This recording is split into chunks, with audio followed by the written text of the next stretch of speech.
Archimex login confirmed. Welcome to the Lodge. You've accessed the Lodgecast experience. Warning, warning. Dangerous spoilers ahead. Enjoy.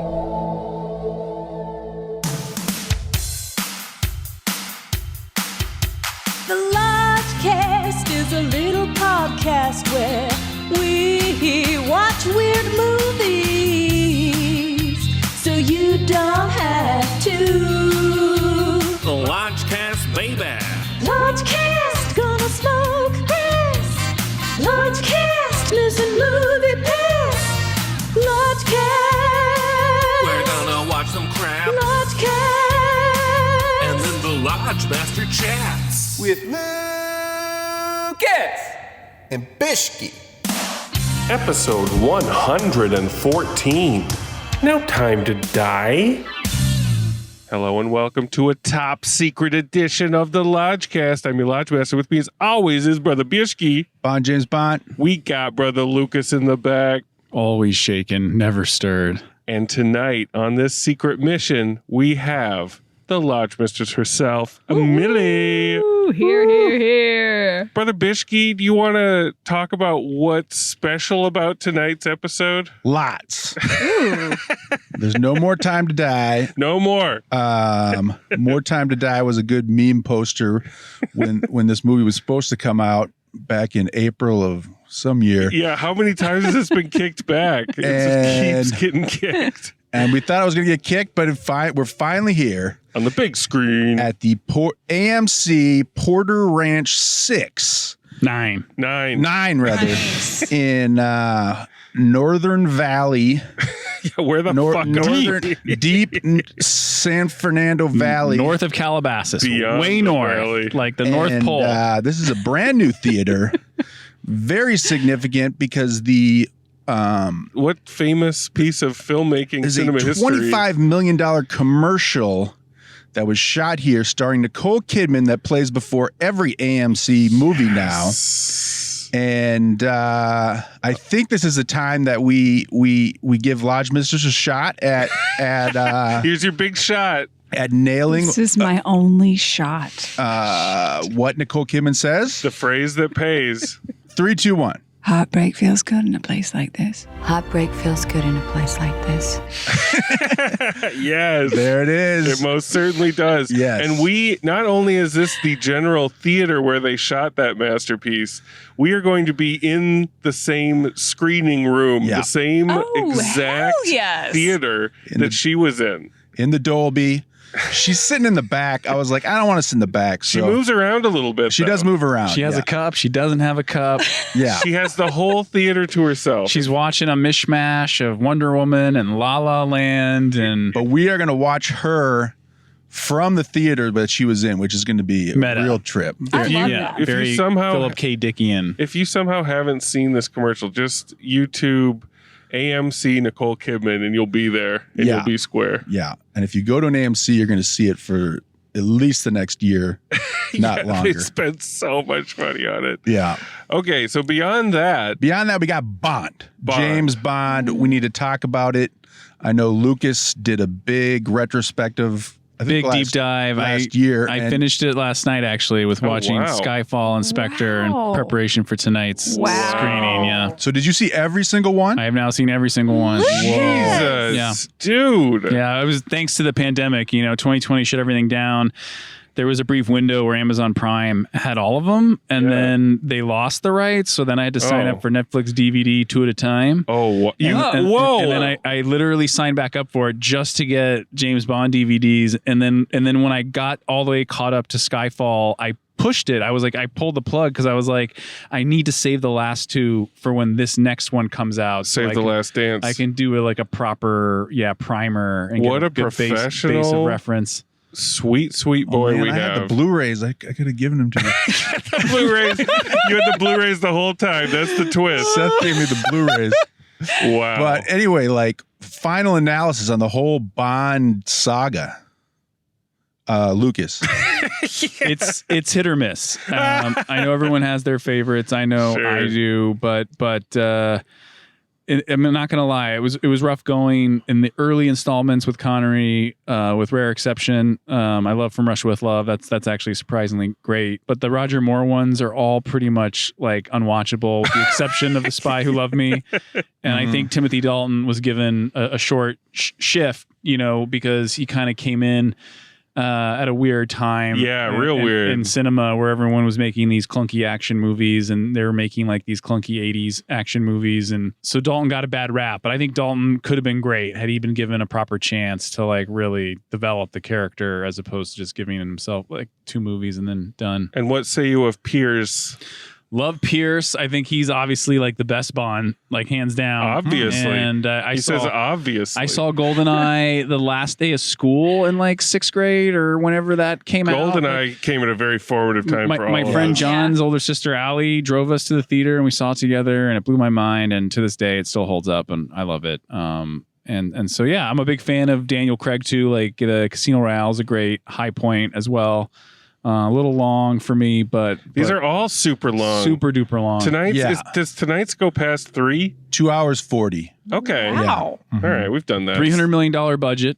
Jesus. Whoa. $80 million spent on advertising alone. Hell yeah. And re-advertising and re-advertising. And the prints and marketing cost at least $165 million. So it's got to gross like $800 million worldwide to break even. Wow. Oh my God. Wow. So Bishki, what's your deal? Bond fan for life. They're all kind of 2.5 bones for the most part, but there's some standouts. I just saw on Her Majesty's Secret Service with George Lazenby. I quite enjoyed that one. So you're not watching them in order? No, I usually like watch like 2 or 3 before each one comes out, and I'll get to all of them eventually. How was Tomorrow Never Dies? Oh no, I didn't watch that. Nope. Or I was gonna watch Die Another Day the other night, but I fell asleep. Okay. But Tomorrow Never Dies villain is played by Jonathan Pryce, and he's a cross between like Steve Jobs and Rupert Murdoch. And it's not really sinister, but it's kind of funny. It's low key sinister. Yeah, he's wearing like not black turtlenecks, but something like a black turtleneck. Perfect. Can't remember. Now, Lodge Mistress, what's your history with Bond? Are you more scattershot or have you done the full plunge? I don't think we've ever watched a Bond film together. No, I think I'm here just because I wanted to come to a film. There you go. The love of the movies brought you to Porter Ranch tonight. Here, but Bond, big side of Porter Ranch. Bond holds a space in my heart because I used to watch them with my dad. So, but this was like this, Sean Connery, sort of the older ones. But Bond is pure dad bait. It really is. Dad saw really Skyfall twice in a theater. Yeah. Nice, Lucas. Yeah. So I'm here for the ride. I'm here to give just the layman's perspective. My Bond is woefully undercooked. I've seen like a handful of Bonds, most of them with my father. And, I'm cool with it. I like the gadgetry. So like when the Daniel Craig stuff rolled around and they wanted to be a little more like serious and like realistic, that was not the direction I wanted to go. Okay. I wanted to go the other way. I wanted more gadgets, more extreme gadgetry, more silliness, and that's not what's going down. So maybe the next Bond will, be Jim Carrey or something. But I've always been about the seriousness. I think the goofy Roger Moore stuff doesn't fly for me. But yeah, everyone's got their own favorite Bonds. And there's a lot of good Bond theme songs. I don't know what Bond theme song you're going to take us with, but there's a bunch of great ones. We did a good karaoke. Is tonight Billie Eilish? Tonight is Billie Eilish, yeah. But there's plenty to choose from in the back catalog for playing on this cast. Sheena Easton's, I love that one. For your eyes only. I mean, I watch View to a Kill. The movie's 2 bones, but the Duran theme Duran song is freaking 4.5. Like, it's so good. Yeah, it's fantastic. So, do you guys have any expectations going into this? This is Daniel Craig's last Bond, right? It is, yeah. I expect Bond to die. You think he's going to die? No, I don't know. He's got no time to die. No, he has no time to die. But yeah, how are they going to? Are they going to completely douche the whole cast list and go with someone new next, or is he going to die? They're definitely going to cast a new Bond. It'll be like a young black British actor. Christopher Nolan will probably reboot it like he did Batman Begins. Ooh, let's note that as a prediction. I love it. Anything else we need to know going into this, Bishki? Are there any other? Judi Dench, did she die in Spectre? She died in Skyfall at the end of Skyfall. Okay. And was an integral character. She had a little like Zoom cameo in Spectre. So we need a new Dench too. But the new Dench is Riff Fiennes. Oh wow! So he's the new M now. And the only note you should know going into this one, I think that people might forget, is Spectre. From what I can recall, is the only Bond movie that ends with him like teaming up with a girl, Lea Seydoux. Okay. So he met her in Spectre. Her daddy was part of Spectre. Then like Bond gave him a gun to kill himself, and he killed himself. And then like later she found out like via like the surveillance footage that Blofeld is showing, and Bond is like, "Look at me! Don't look at the footage! Look at me! Hey, look at me!" And they like make this really smoldering, sexy eye contact as like off camera you hear her father just like off himself by pulling the trigger. Whoa, that's intense, Lucas. Is Blofeld alive or dead? He's alive, and then like Hannibal Lecter in like one of those glass cages with his eye all deformed. And he's played by, because Daniel Craig was like, "Time flies," and she threw the watch and it exploded and like caused him to get blinded. I don't think I saw any of that. So I really appreciate this recap. We got some aficionados, so that's good. Yeah, that's great. It's going to be easy street for you and me, Billy. I like it. We just got to go experience that hot break and see if it feels good in a place like this. Love and light. Let's get plenty of munitions and popcorn, because this thing is long as fuck. Yeah, I got to use the restroom. So let's do this. Use the fucking restroom beforehand. Get a hot dog. Love and light, agents. Love and light.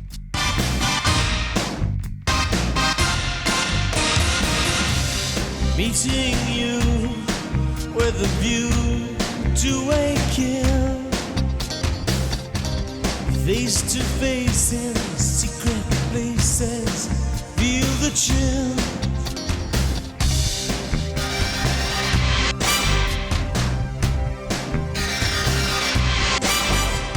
Nightfall covers me, but you know the plans I'm making stay overseas. Could it be the whole of opening wide? A sacred wine, a mystery gaping inside. The weekend's wine until we dance into the fire. That fatal kiss is all we need. Dance into the fire to fatal sounds of broken dreams. Dance into the fire. That fatal kiss is all we need. Dance into the fire when all we see is the view to a kill.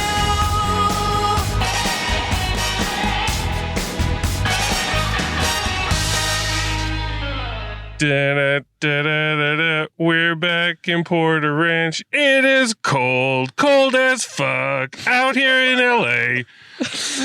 Wow. We just saw a big chunk of movie. Before we get into it, Fishy! What's that shot?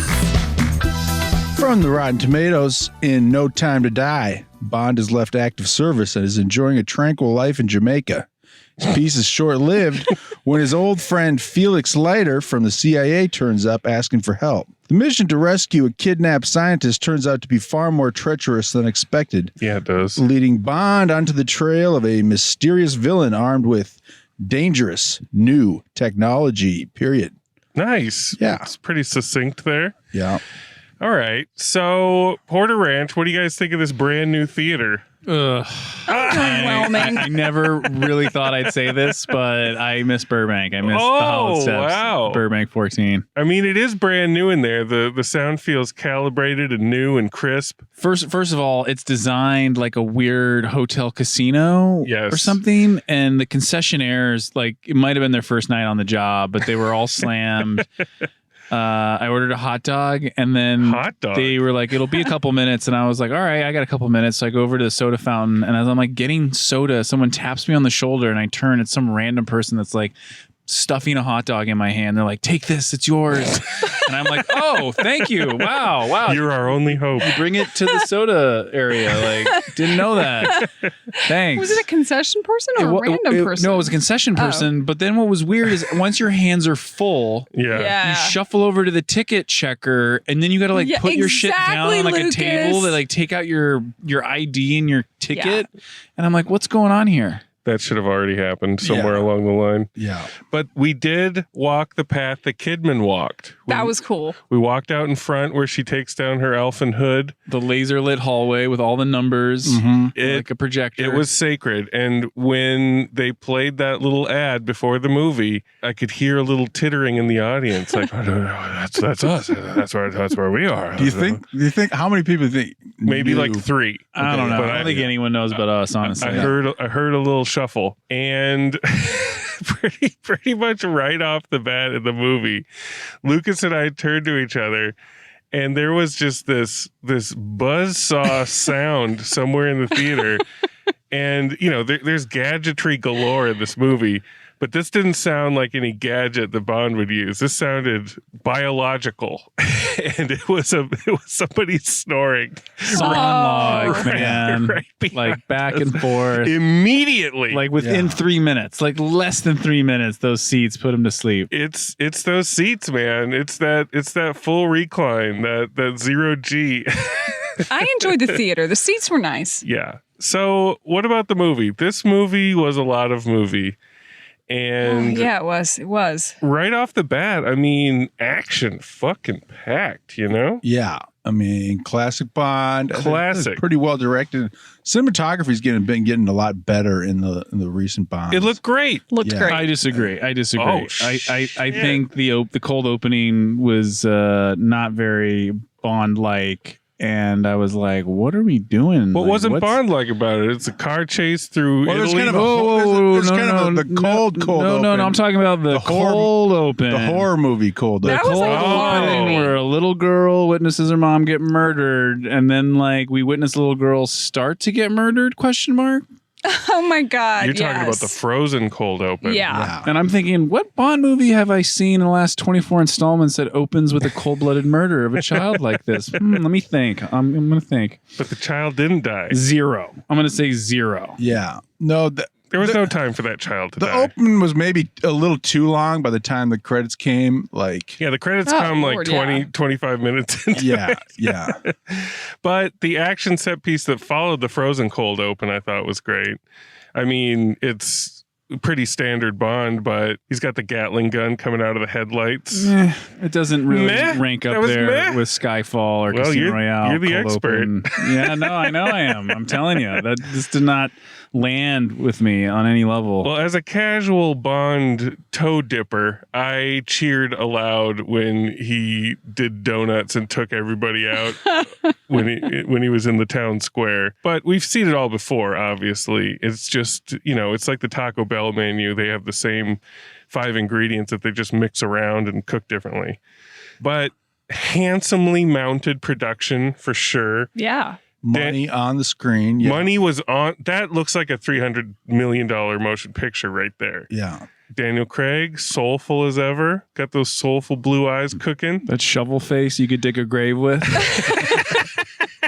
Was it just me or in the opening when they were lighting their wishes on fire and throwing them out? I was like, guys, what are you about to burn some shit down? I mean, is it just California residents? Yeah, our hearts are going nuts. Just you can't write a wish or a confession down on a piece of paper and light it and just kiss it off into the air. Like that shit has consequences. Drop it in the desert. I know all those flames were making me upset. I was like, ugh.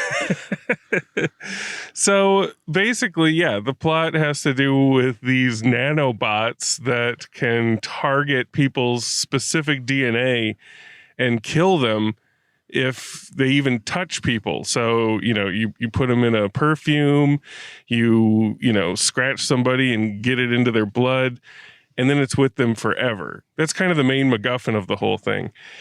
And they explain it like 5,000 times. I feel like the studio really didn't trust that we were going to get it. They kept going around in circles on this shit.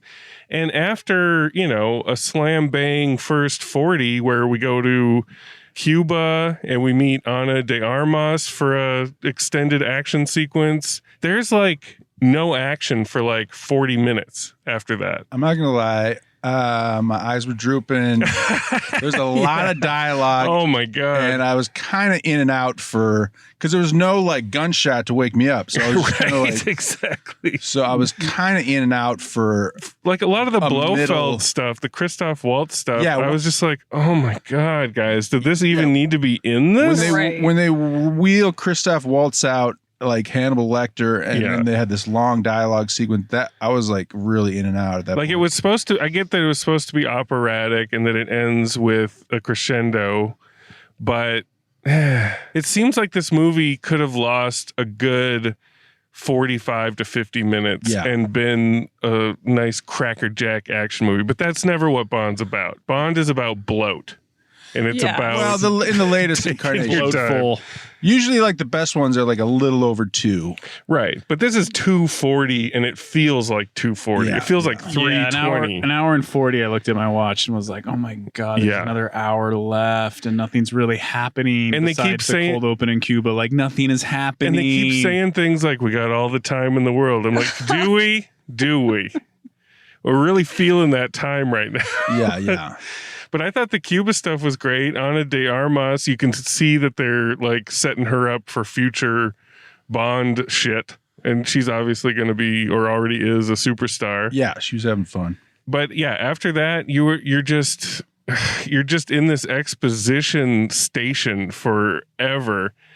And I just wanted to crunch it all down and get them moving to, once you hear about the evil island where they grow poison shit, like you're like, okay, get us to the fucking island already. Get us there. Quit talking about it. And that's another problem I had is the plot. I mean, I know it's Daniel Craig's last one, so they want to make it kind of classic Bond. So, but everything's pretty generic. And I was, I was hoping for, we've had kind of an interesting time geopolitically in the last 5 years since Spectre, that they could have factored in, Russia again, or I don't know, something. I mean, Russia was there, but it wasn't confusing. Russia it was and just anything going on in the world. I know it seemed more like a riff on COVID, which it wasn't because they couldn't have predicted that. But the way that their nanobots were spreading and the targeting of it, that did factor in a little bit.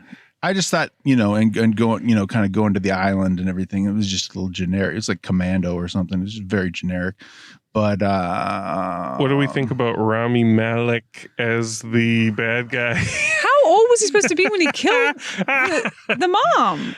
I don't know. Because how old was she supposed to be? They look like exactly the same age. Okay, so she is Bond's love interest, like soul mate interest.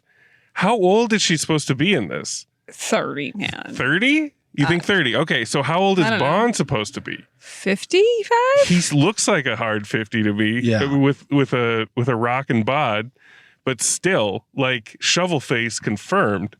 So you got a 20-year age gap between them, which always kind of strikes me weird. It seemed like there was a paternal thing going on whenever he was moving in for a kiss, and I'm like, go for the forehead, bro. But it was in Spectre, I was always impressed with Lea Seydoux' performance, being so into Daniel Craig, because he looks like he might murder her like Jack the Ripper, But yeah, so Rami Malek is supposedly the one that kills her mom and terrorizes her when she's 10? Tops? Yeah, 10 tops. Yeah, tops. So if she's 30, that's 20 years on Rami. Yeah, I don't know how that age works. I guess that's why they have the mask on at first. I didn't understand that either, yeah. So anyway, he's got kind of his standard unplaceable accent that to me always feels like Transylvanian, which is the same that he imbued young Freddie Mercury with in Bohemian Rhapsody, by the way.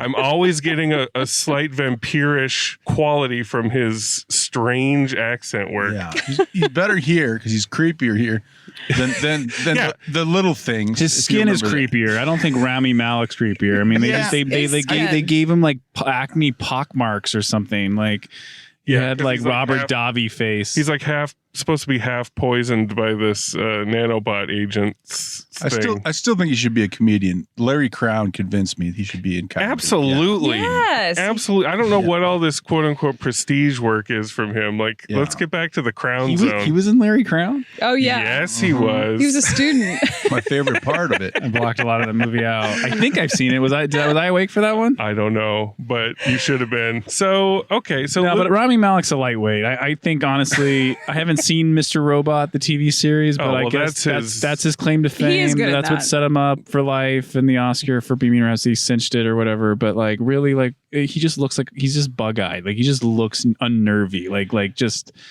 tweaked out. Like, he's tweaking. He's definitely tweaking. He doesn't act. He just says the lines with his bug eyes and his Transylvanian accent. But as a bad guy, like, I think he's cool. He's walking around all creepy, but they didn't give him anything super creepy to do. No. Like, there's one point where Bond realizes that he probably has a young daughter with his love interest, and I fully checked out at that moment. That's when all the bone trains. Like, I was like, "Fuck off!" I was like, "I'm done with this." Why the ruse? Why the ruse? But anyway, there's a point where Rami Malek's sitting with her at this like Japanese tea table, and bullets start flying, and he just kind of like grabs onto her, and they slip down creepily into this like trap door, which I thought was hilarious. I want a gif of that. The laundry chute. And then he just lets her go. Very strange. What was that all about? It's a contrivance, Lodge Master. It's like the contrivance when Bond's just like swim into the surface of the ocean, and there's a life raft for me, and then he's drifting in the ocean, the open water, mind you, and just not worried about sun or water or food. Chill. There's a freighter because there's tons of freighters out in the middle of nowhere, right? Yeah, he's not shaken or stirred by any of that. Plus, speaking to my gadgetry requests, he uses like 3 gadgets in this. 3. Well, he's got some tricks in the car at the beginning. The car's from the last movie, by the way. Yeah, which you need to catch our attention. But then his new shit is like a watch that scrambles electronics nearby, which he uses a bunch. I thought you could only use it once, but I guess you can reload it or something. He reloaded Yeah, it's reloadable. And then some sort of like mapping system. That's That was it. dumb. Like, come That on, like, give me mapping some system. fun shit. He kills like 500 people on screen just shooting them. Slaughtering Wouldn't that them. be cool? Shooting them with suspenders on. Wouldn't that be cool if he employed a couple gadgets just to break up the incessant gunshot kills? Yeah. Yeah. Definitely. Am I asking too much about that? Am I being too basic with my Bond watching to ask for a couple gadgets? They needed the runtime for the daughter. You know, it's like you can have gadgets or the daughter. You can't have both. The daughter is the biggest gadget ever. They chose the personal. You know. So it's a different side of Bond. You see him with his paternal eyes rather than his shark's killing eyes.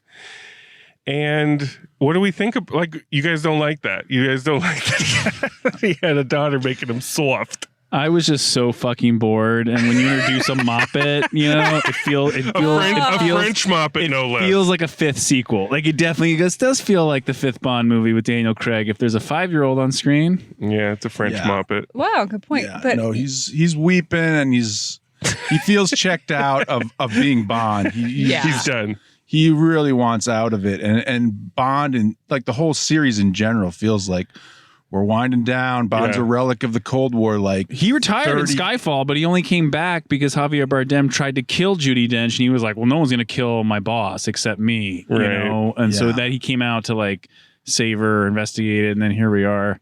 But it's like the same note. Like, it feels like he's been retired for the last 3 movies, maybe 4. Honestly. Yeah, I can't even remember Quantum of Solace. Milster, were you checked out? Well, I very much agree with Lucas saying there's just too many contrivances, too many, and the daughter was one. It was not used to good effect. Like, it was like so trite. It was so boring. It was so predictable. Like, and I didn't appreciate it. All right. That part of it. So, spoiler alert, we're going to talk about what happens to dear old Papa Bond. He did, as it turns out, have a little bit of time to die in this, and he used it. I predicted correctly. By dying. James Bond He's dead. He's dead, y'all. He's dead. He got blowed up. In a blaze of glory. He got blowed up real good. And he had one last chance to strike a heroic pose as the missiles hit the island. Beautifully hit. And killing him and dozens and hundreds of people. Holding the French Moppet's bunny, Mr. Dow Dow. I thought it was going to be like Dark Knight Rises where like Batman flies out of the nuclear bomb and like lives, but no. He didn't, no surprises. He is dead. And he's got Rami Malek in the, final climax chamber. And they tussle a little bit, and Rami Malek's like, "You have it in your blood. You have lost, Mr. Bond." And Bond just like nonchalantly shoots him like 8 times. Like this is a PG-13 movie. Super cinematic. Yeah, just executing him in a fountain his dad made for him. How is this a PG-13 movie? We see people just there's no blood. There's no blood. You just holes. Is that what it is? You can kill unlimited people with guns as long as there's no blood. In the cold open, the mom got shredded with a machine gun, point blank, and there's no blood on the couch. And I'm like, okay, sure. That's true. Jesus. So, yeah. And part of it, too, is that it's just a tradition that it's PG-13, Yeah. But, yeah, he slays Rami. He slays himself. And he's able to get on comms with his beloved, telling her that, he knew that he had a daughter all along. Now, were you guys half expecting that little moppet to be like at a firing range at the end, or like what did you guys think was going to happen after Bond blew up, or did you think it was just going to be over? It's kind of a callback to On Her Majesty's Secret Service. Ooh, reaching back. Yeah, because in that one, spoiler, Bond's wife gets shot in the face and then they just cut out. Oh, but in this one, Bond dies more drawn out. Yeah, he dies way more. Yeah, and then it goes to "We Have All the Time in the World," and that's the ending. And then so it's pretty classic. That's cool, Bishki. Yeah, that one I recommend over this. And our last shot in this is the mom driving the moppet around saying, "I'm going to tell you a story about a man named Bond, James Bond, the legend, an alcoholic murderer. Where does it go from here? I don't know. Toxic male." Yeah, what are they going to just do a hard reboot, or are they going to keep creaky old Ray Fiennes, and like what are they going to do? And is the daughter going to be Bond? I mean, who just bought MGM? Disney or probably Amazon bought. Oh, MGM. sorry, Amazon. Oh man, Amazon's like, what? You killed him? But yeah, Christopher Nolan just signed a deal, I think, with Universal, and Universal has all the international distribution rights to Bond. They'll be like, you can't make the villain too much like Jeff Bezos. It's impossible, but you're going to have to try to go the other way with it. Well, that's no time to die. Let's go to them James Bond bones. I can feel it in my bones. Millicent, we'll start with you. I enjoyed it. You know, I mean, it was too long and it was very contrived, as we've spoken of. He slaughtered innocent people at the end when all those women in the factory just died, I guess, and got blown up. Hell yeah. But I enjoyed it. Like, I know the cold open was kind of a horror cold open, and I really liked it. It was scarier than Candyman, I'll tell you that much. The cold open, like, be it Bondy or not, I thought was really good. It really held my attention. And I found it to be very scary. But I like that kind of stuff. And lots of the action sequences they held my attention, you don't usually go for car stuff. No, the car stuff wasn't that. It wasn't that bad. Like, I did have a chuckle when he like bested the 2 cars in the jungle or wherever the hell they were, and then like 10 cars popped out. Yeah, just I had a laugh. I mean, that was funny to me. But the hillside. But yeah, I enjoyed it. It was good. It was good company, and I enjoyed being in Nicole Kidman theater. So I'll give it 2.5 bones. 2.5. Now, question. Yeah. Did Heartbreak feel good in a place like that? My heart was not broken in that film. Okay, TBD. The jury's we'll have still to come out. back for Heartbreak. We have to come back. So that was 2.5? Yeah. All right. We'll go to Bishki. Yeah, I went to Q&A with the Broccolis. Oh, wow. This was about 10 years ago. Broccoli Q&A. A friend invited me, and I was going to ask him. I was like, hey, you guys going to let Tarantino direct a Bond movie? And my friend's like, no, you can't ask that. Bond's a star. Director's never the star. And that's the case. It's a very conservative franchise. They never can experiment too much. Never can go outside the box. And this one is reflective of that. They pretty much so it's deep inside the box. Stay deep inside the Bond box to please the fans, which I am one. Yeah. But this is I say they're all kind of 2.5 bones. This one's probably a 2. Kidman Theater bump up? Nah. No way. And if I don't know, if Bond died and I felt something, I could bump it, but you didn't feel anything. I did not feel the heartbreak too much. By that time I'd slept a lot. How much did you sleep through? I don't know. Lucas, were you monitoring him? I couldn't see him. I thought he was asleep a couple times, but I think he was just resting his eyes. They would open as soon as I would look at him. His eyes would just open. My eyes were just kind of like, it was kind of a weird in and out of consciousness. Millie, did you know that I was asleep? Hell no. I was deep asleep during some of the Blofeld stuff, and my legs went crazy legs when I woke up, and I kind of did a full body spasm, and I tried to play it off like I was just like adjusting myself. But damn, that was some good sleep in there. Yeah. So it's a little bit of an asterisk too, but that runtime, can't blame me. It's deadly. Ooh. All right, that's it for me. 2 bones. 2 bones for Brother Bishke. All right, Lucas, what are you gonna do? You got time to kill here. Yeah, it's crazy. I think maybe this movie would have landed harder had I not seen any of the previous installments so recently. Right. But since I watched the last 2 before this one, and it's crazy to me that Skyfall was almost 10 years ago, 2012. Jesus. I mean, when was that? You know? Oh my God. And even Spectre, what is 2012? Spectre was like 2015. Are you kidding me? Like that's like over half a decade ago. That's crazy. Oof. And yeah, watching No Time to Die through the 2020 prism lens that is the dystopian hellscape nightmare that we're still kind of trudging through. Yeah.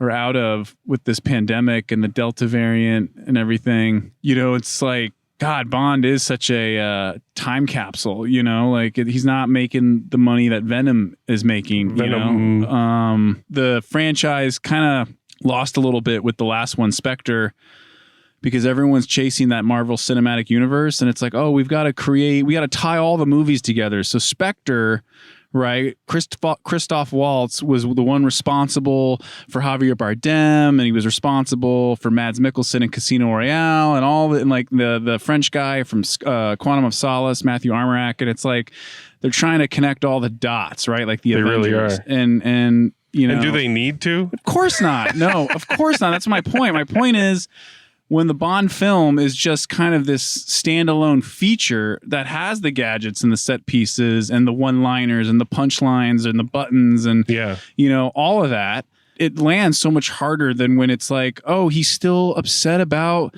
Eva Green who got killed in the first outing. Like, are you fucking kidding me? Like, grow the fuck up, man. You're a fucking agent. Like, love Eva Green though. Please, dude. And it's like, oh, they put a little picture of her so like people in the audience will remember who he's sad about. I appreciated that. It's like, oh my God, what are we doing here?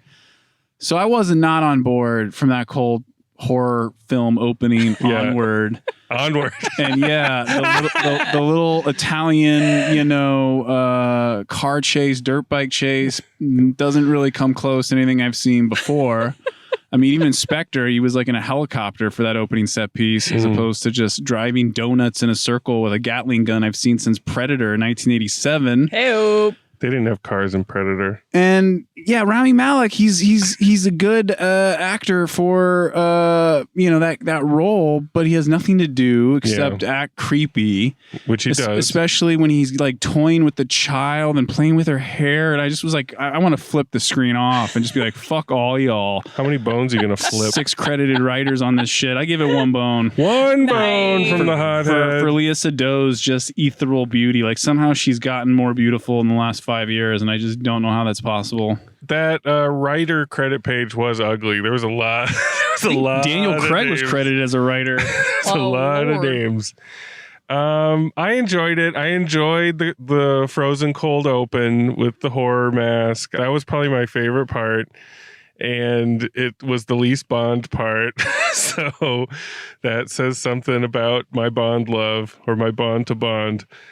But even though I fell asleep during some of the soggy middle, I was probably asleep for maybe 2 minutes tops. But I was in that kind of heavy eyelid zone for a good 20 minutes. So make of that what you will. I feel like I saw it. I definitely understood the nanobots and what they were going to do to the world. But it's just too long. There's too much. It's too much, guys. Cut a ton of it and I would give you more bones. But as it is, I only got time for 2 bones on this one. So that's it. I enjoyed coming to Porter Ranch with you guys. Yes. I enjoyed seeing the scene. Side of Porter Ranch. The scene of the crime. The scene of the Kidman crime. And so every time we see that now, we will nod a solemn nod of recognition. We've been to the hallowed ground. Mm-hmm. 25 films, the nail in the coffin. Yeah, I think they're going to go to TV series now. They're going to spin off Mandalorian style. Yeah. No way. No way. The Broccoli's will never allow it, man. We shall see. Her father's dying words to her were literally, "Don't let them fuck this up." No limited series. And then he died. Well, we'll mark both your words and see where it goes. Lodge Mistress, thanks for making the pilgrimage out here with us. So great to be here. Lodge Mistress Millie Moneypenny. The company we keep is always 4 bones. Nailed that, Kidman. Love it. He nailed it to the wall. Love and light, everybody. Love and light.